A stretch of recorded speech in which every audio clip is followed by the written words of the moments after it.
Today we are discussing the injection of minority carriers. For that, we have taken a specific case.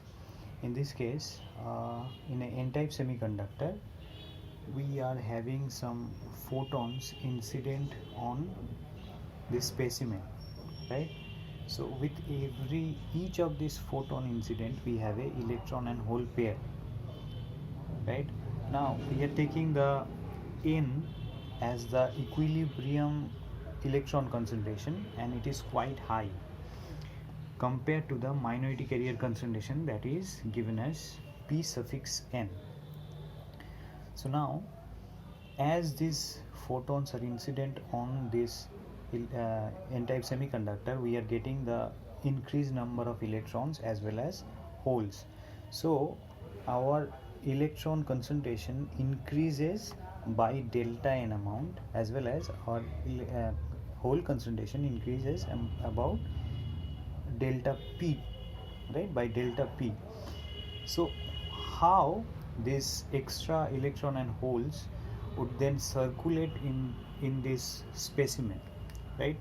If we plot the concentration with respect to x, this is my x direction.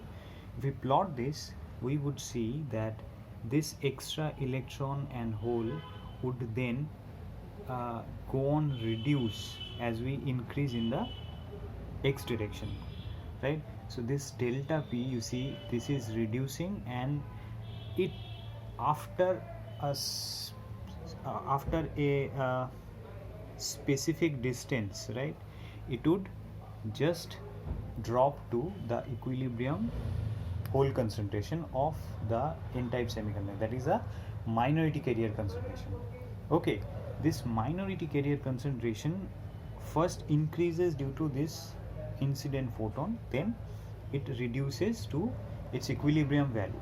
So that means there would be uh, a diffusion inside this specimen, because at this point it has a very high concentration, and which is high with respect to this equilibrium concentration. So there is a gradient in concentration from with x, right? So there will be a current from this side to that side. So that current is given as Jp with your x. Now if you look at this specimen, right, we can find out how much this distance would be. This distance is given as the diffusion length, right? How much the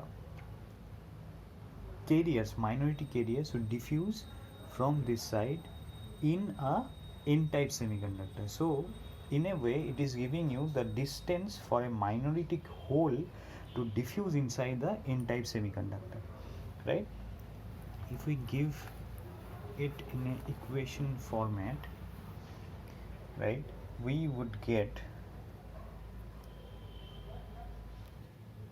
so this is our continuity equation, and as we are talking about holes here, so we are using hole continuity equation, right? Now as you see that this concentration changes with x, so spatial change, there is no time derivative, there is no time change, so we can neglect this one, right? And we are also assuming that there is no generation taking place inside the semiconductor other than the terminal from where it is getting injected, right? So inside the semiconductor specimen there is no generation, so we can neglect this one as well.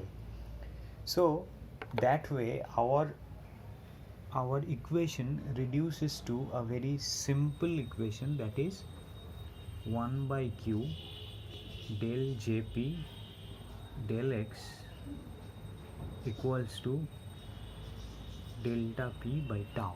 This delta p by tau is nothing but the recombination constant, where this jp is minus q dp delta p by delta x. So this is the change, right?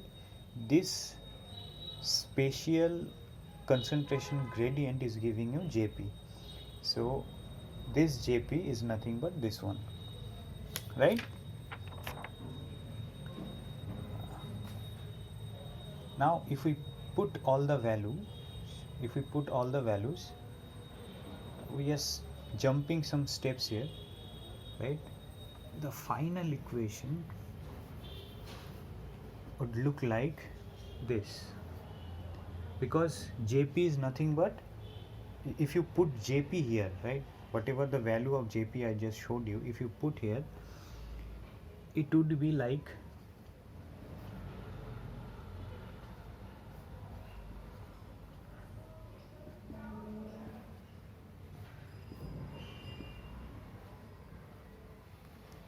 okay. Now here we have assumed that P is nothing but del P. So your del P by del X becomes del of P of del X, right? We have assumed that because we are assuming that this Pn, right, the equilibrium minority carrier concentration, to be a reference point from which your value is this one, right? Because even after all these excess carriers recombines, all you have is this minority carrier concentration. That's why this would be your final equation, right? Now it can be simplified as del square dp del x square is nothing but del p lp square, where lp is root over tau dp. What is tau? Tau is the minority carrier lifetime, and what is dp? dp is the diffusivity of holes, right? So this is your lp. So ultimately this is a second order differential equation.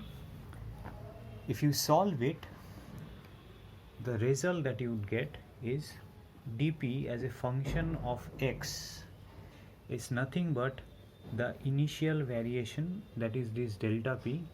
I am taking this value, this as delta p. So this initial increase is a function of x as this, right? This LP is a very important parameter for semiconductor. It is called diffusion length of holes. That means it tells you the amount of distance, average amount of distance that a hole would travel before recombining completely.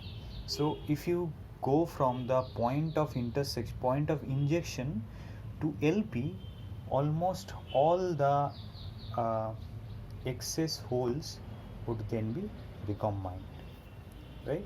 So this is your minority carrier injection.